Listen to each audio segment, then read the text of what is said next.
Welcome everyone to our Two Posh podcast. I am Gabrielle and I'm here with my daughter Marcella. Hello. Sorry. Hi. And our beautiful guest from Oklahoma, Miss Jana Miskovsky. Yes. And we had her on the episode before where we learned all about her, and now we want to know little bit more about her life. She said that in 2019 you have a lot of big things coming up. Yes. Well, my daughter, it's her senior year, so she'll be graduating high school in May. And she's also been, I guess, over the last year, let me back up just a little bit. My daughter is 6'1".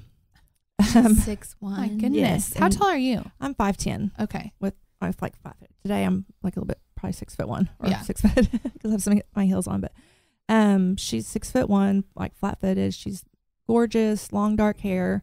Her dad was adopted from the hospital, so we don't really know his nationality, but I think it's like Mediterranean, Portuguese, something like that. So she has this beautiful, olive skin tone. And anyway, so she's been getting into modeling some, and she's walked one runway show, and then just over the last probably 2 or 3 months, she has auditioned and gotten 3 callbacks for all 3 auditions she's done for one in Bentonville, Arkansas, and then For runway? For runway. Mm-hmm. And I then, saw it. It's perfect for her. And she one in Bentonville, one in Tulsa, one in Oklahoma City. So she's busy with that, which keeps me busy with that too. Yeah. Along with her, this being her senior year of high school and graduation coming up, just there's always something, some senior something, going on. Yeah. And then with my son, he's getting into t-ball and sports and soccer, and so very active with my children and family.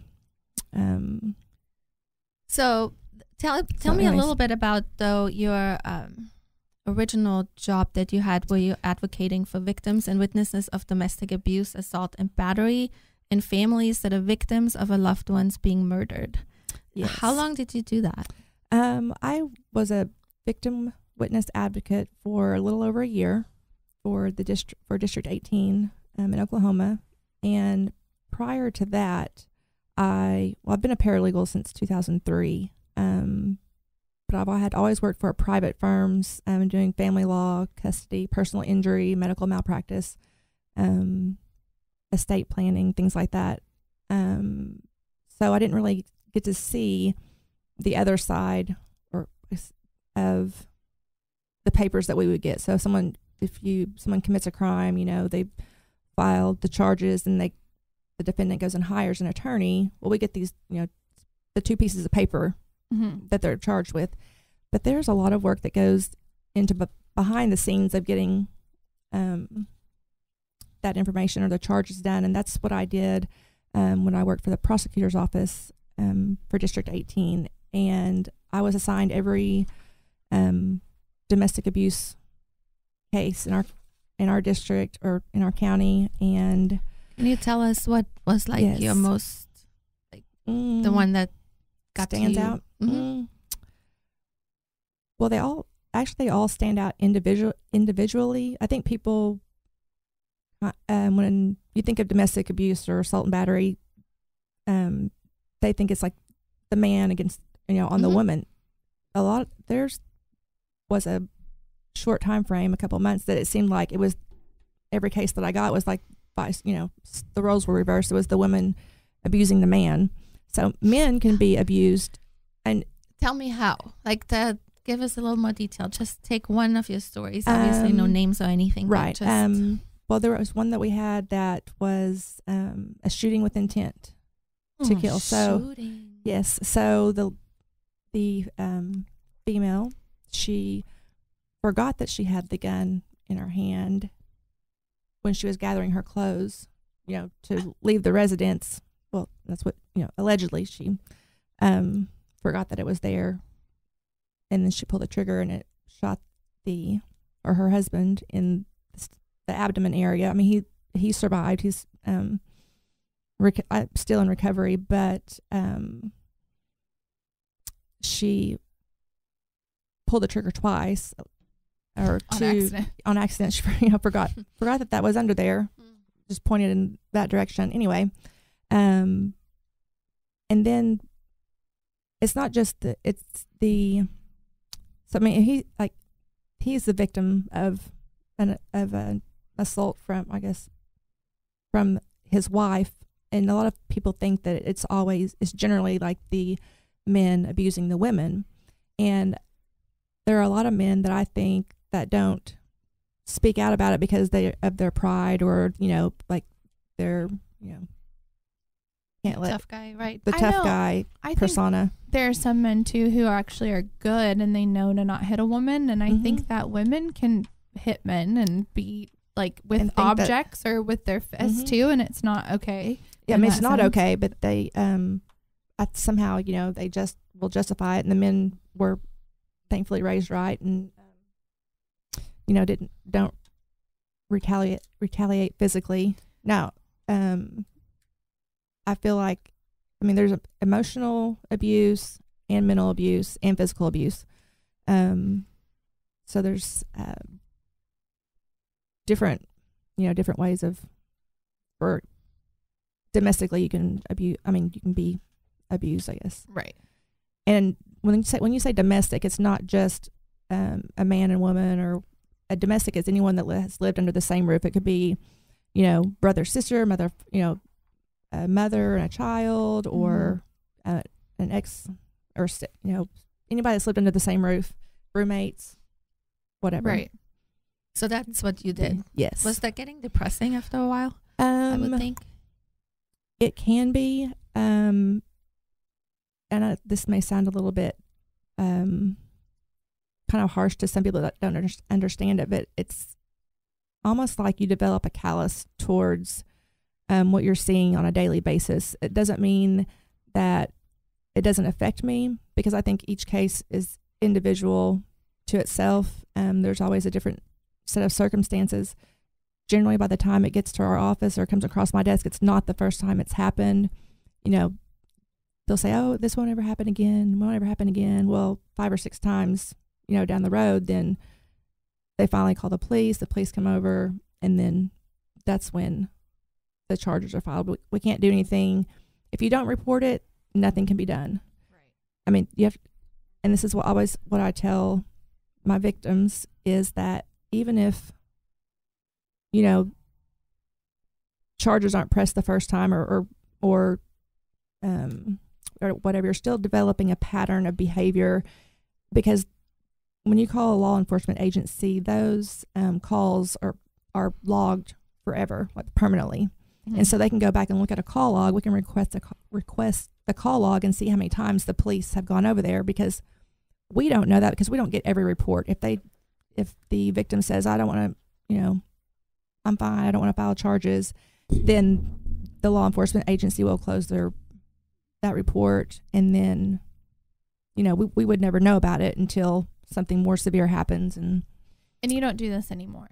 Not currently. I do not. Do you want to do it again? Yes. Oh, okay. Yes. Are you looking into doing that? Whenever I get through this next little few months. Yeah. Yes.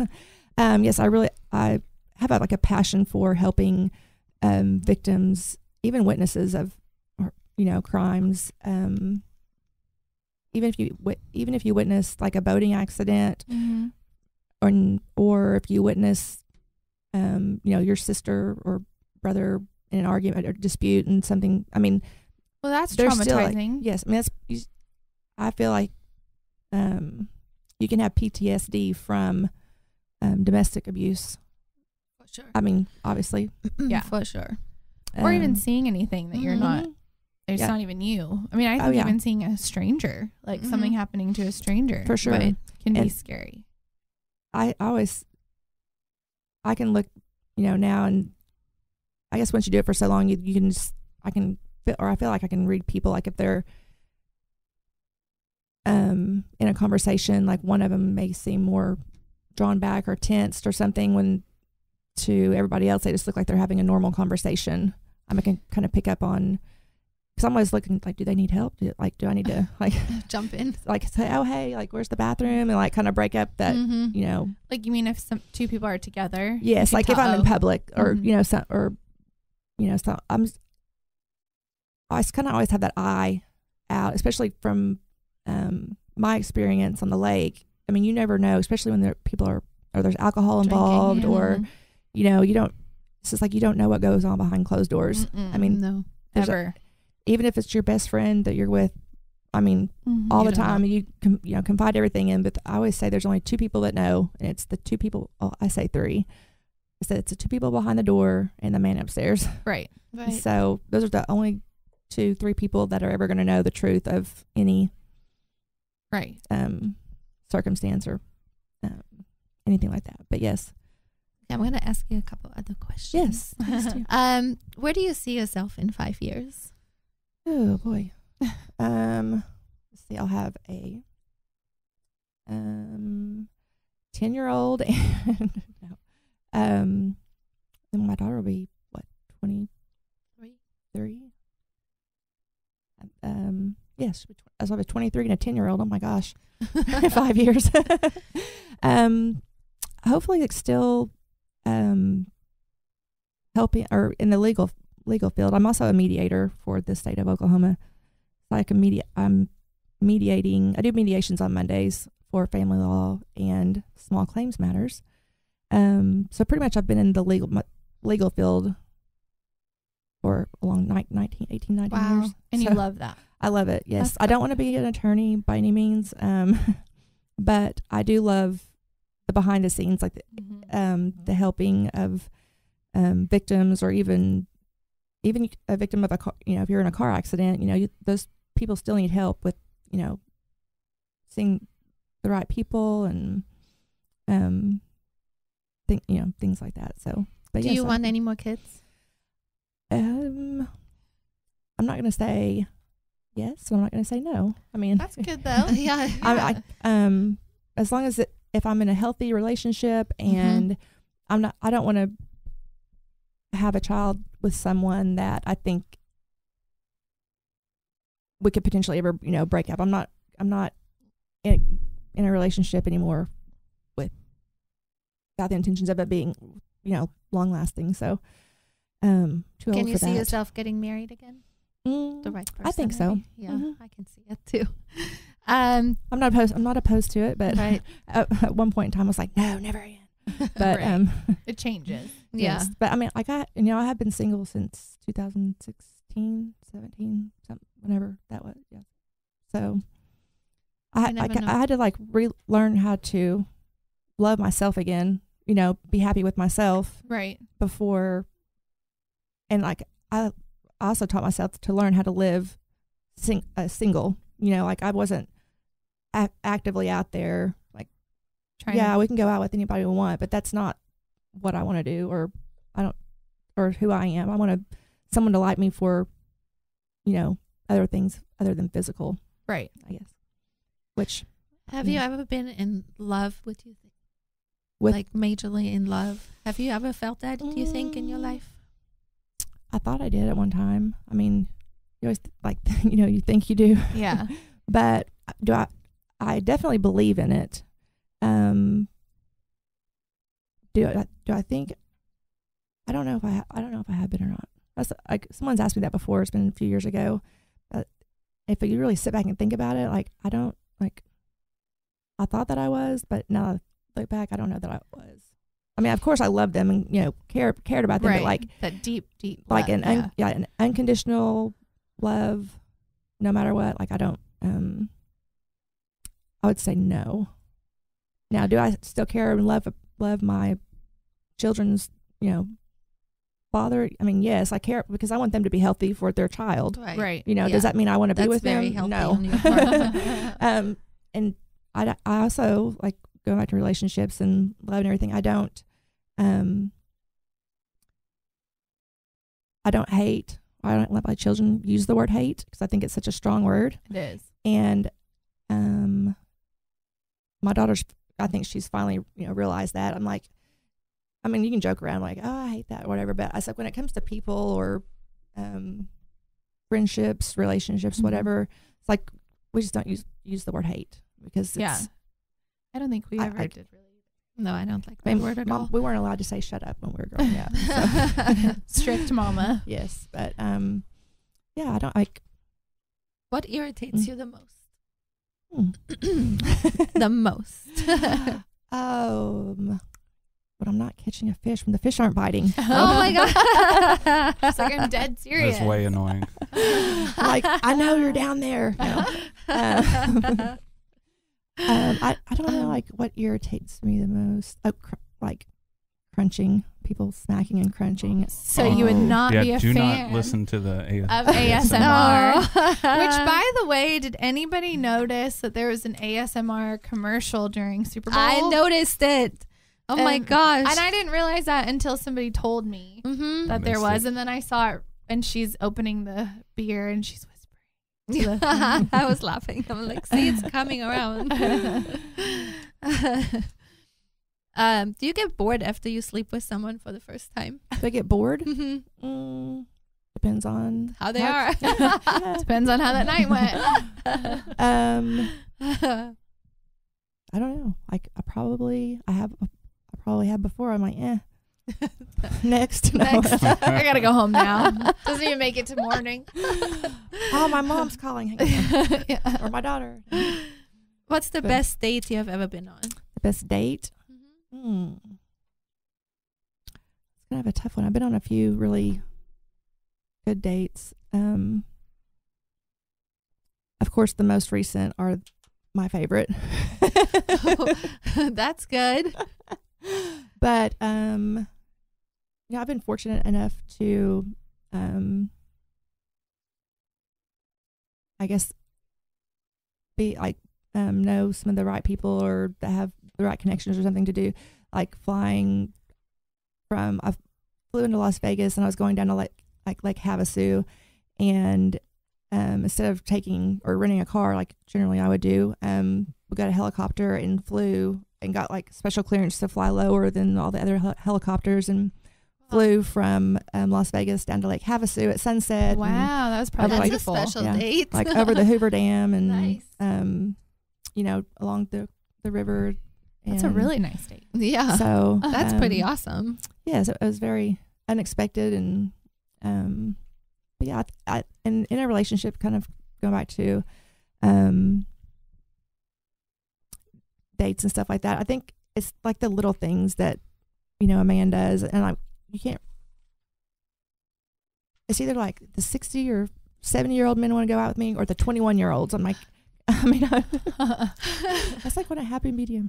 But just like when I flew into California to Long Beach last week, Bob had like a dozen roses like waiting for me in the front seat of his car when he picked me up, and I thought it was really sweet, like very unexpected, but much. I mean, like the little things. Yeah, that's exciting. And like opening your door for you, and it's like, oh, it's like men like still exist. Like, yeah, I do that. Those are important things. Yes, that's super important. Like those stand out more than like, oh, let's go to this 5-star restaurant. But we were just talking about that earlier. I like that too, though. I mean, like I'm not going to complain about that, but sometimes like I think more importantly, like on the first few dates when you're more impressionable, than like, do they have manners? They eat with their elbows on the table, open my door. No. But yes. Are you a big flirt? Actually, I was voted my senior year out of everyone. I think there's 260 something in my high school class. I was voted the biggest flirt of everybody. There you go. So the answer is yes. Yes, so, the big but yes. I don't see it that way. I'm sure it has not changed. Right. I just have a good personality that that's the way I see it. No, but yeah, I mean, like I don't think there's anything wrong with flirting as long as you're flirting. You're not doing crossing the line. No, yeah. Now when there's a difference when you can cross the line, but I feel like you can be in a healthy relationship as long as there's trust and communication, because it's just human nature. Like I feel like if you have a good personality, you will be pegged as a flirt because you're talking to someone or just laughing or being a little bit flirty. And, you know, being from the South, you know, I had never been out to California, like, for an extended time, you know. So I was like, well, you know, here's this girl from southeastern Oklahoma, and I got to Long Beach, and they're instantly going to know I'm not from Long Beach. Yeah. As soon as I say, like, my first words. Yeah, right. But, you know, I was pleasantly surprised of how, you know, how nice everybody was. We went over to the yacht club one night, and everybody in there was just nice, like, oh, you know, Welcoming. Yeah, very welcoming, and you know, just like it was like I was back here, but not. There you go. Are you a jealous person? I am not, and I would say I'm not because I'm confident in myself, and I feel like anybody that I'm dating or in a relationship with, I just be confident in. I'm real big on communication, like, you know, if you're having a bad day, okay, or, you know, because I think you have to, if you're going to be in a long-term relationship, you have to grow together, or you're going to grow apart. And times change so fast, especially these days, that you're just going to, I'm not going to say it's going to be a struggle. It's only a struggle if you make it a struggle. But just kind of keep up with it and, you know, see what works, doesn't work, and then kind of go from there. But no, I'm not jealous. Because if someone wants to be with me, they're going to be with me. If not, I mean, you can't make somebody stay with you. No. So there's no need to be. Jealousy almost makes it worse. Sometimes I feel like jealousy creates problems that weren't even there. Yeah. And because it's taken out of context. I mean, like, everybody perceives things from across the room a different way. Like, one person can say, oh, look at, you see your boyfriend? He's over there flirting with that girl. I'm like, no, he's not. Like, they're just talking. Yeah. You know, like, right. I don't care. Like, you can't, just because you're in a relationship, for me, doesn't mean you can't talk to the opposite sex. Because I have a lot of my best friends are guy friends, because there's a lot of girls that, you know, don't take the time to get to know me, per se. Shocking. And but I was like, if they did, they would have a completely different opinion on who I am or what my values are, or that I'm actually intelligent, and just, you know. Right. You know, I've raised 2 children and pretty much on my own. So right. Which this brings me to our question of the day. Oh, what? Yay! What's this one? Oh my God! Can I ask it? Do you see how prepared we are here? Well, we just came up with this. I'm like the guinea pig of the question of the day. Question of the day. Oh, I remember. I have a question. How do you feel about Lady Gaga and what is his Bradley Cooper? How they flirt. Well, I guess this is perfect for this. It's perfect. How their relationship is, or how they come across, even though they're both in 2 serious relationships. I thought they were together in a recent picture. Not only the picture, that song when she was singing in Las Vegas, performing, and he was in the audience, and then she asked him to come on stage, and how they were singing that live together.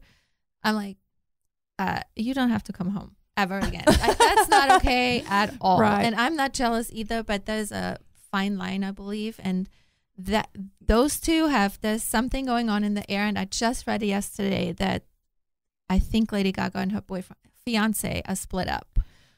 Would not surprise me. I feel like women have intuition, so you can definitely tell if people have chemistry. Yes. And I wouldn't be okay if the picture I saw a long time ago, they were holding hands on the red carpet. I thought they were together. Yeah, I know. Right. Like, I mean, there's a difference between talking and flirting and then doing things that I would be like, oh, fuck that. Yeah, I'm like, no. I mean, yeah, I have a lot of close guy friends, but I don't go around holding their hands. Well, I mean, singing with them and looking at them. We don't go like skipping down the beach together holding hands. No. Like, skipping down the beach. Yeah. No. Off into the sunset. No, like, that's not okay. There's a fine line, and I would not be okay. If I was Bradley Cooper's girlfriend, for sure not be okay. No I mean, definitely would address that issue.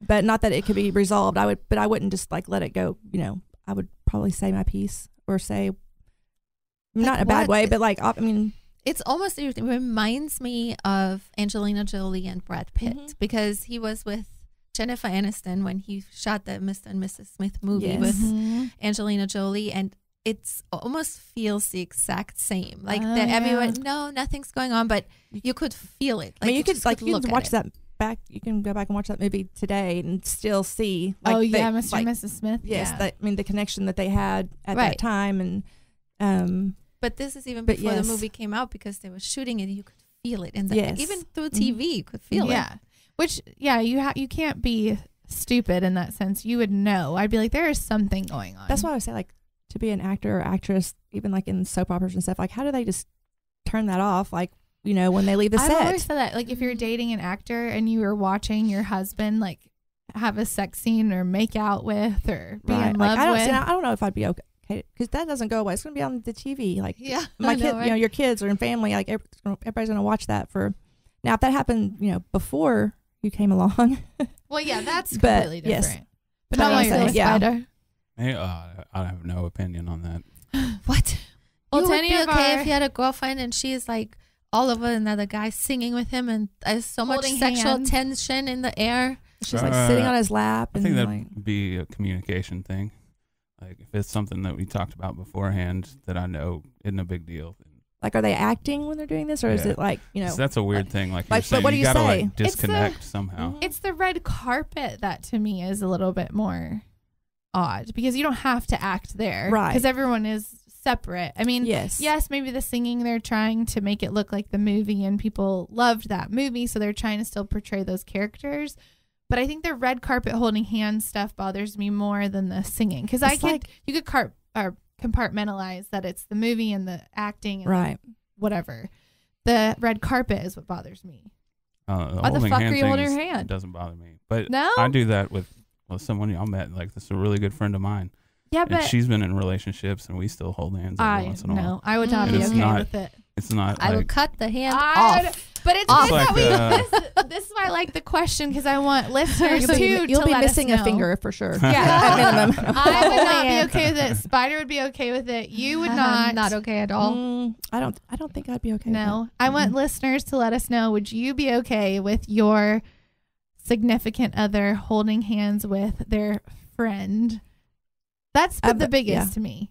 Have the same or opposite sex, either way. I mean, like, is it okay with you as an individual for your significant other to, you know, skip down the beach into the sunset, holding hands with somebody else, and feeling and like acting like there's nothing wrong with, like, I mean, it's interesting. I'm thinking now because I didn't think that was such a big deal, but if I think about it, like, Tommy is my best friend and he's gay and I don't hold hands with him either. Like, it's just like it takes it to a whole nother level. Or imagine Patrick holding Tanya's hand. Weird. No. Weird. Oh, no. See, like in my case, like, there's nothing romantic about it. Like, it's more of a comforting thing. I don't care. But why are you getting comfort in another person? Yeah.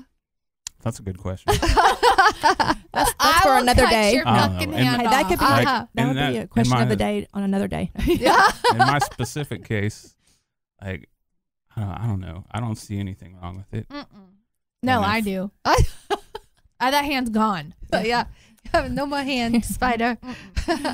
A friend of mine used this analogy the other day about his teenage daughter and has a boyfriend, and, you know, of course, they're watching Netflix on the couch, and he pops in there, he's like, leave room for Jesus, you know, like in between. He's like, room for Jesus. Yeah, you're too close, you know, like you're sitting too close. But kind of like the same thing, like, you know, there's that line, the boundary that you don't cross when you're in a committed relationship with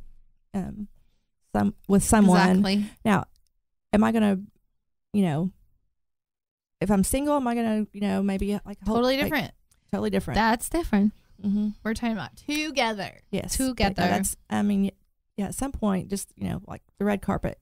Okay, you're done filming the movie. Yeah. You're up for an award. You can quit holding hands now. Like, no. It's not for publicity or anything. Yeah. You know, like. Remember I said, are they together? And you know they have a fiance and a wife. And where were something. Were they in the limo holding hands too? And they have problems anyways in their whatever relationship. Irina, don't put up with this. That's it. On that note, we're going to have to end the show. Yes. Jana, thank you for coming and hanging out with us. Yes. And being on our show. And we had fun. Yes, I had a great time. Thank you, everyone, for listening. Thank you. Yes.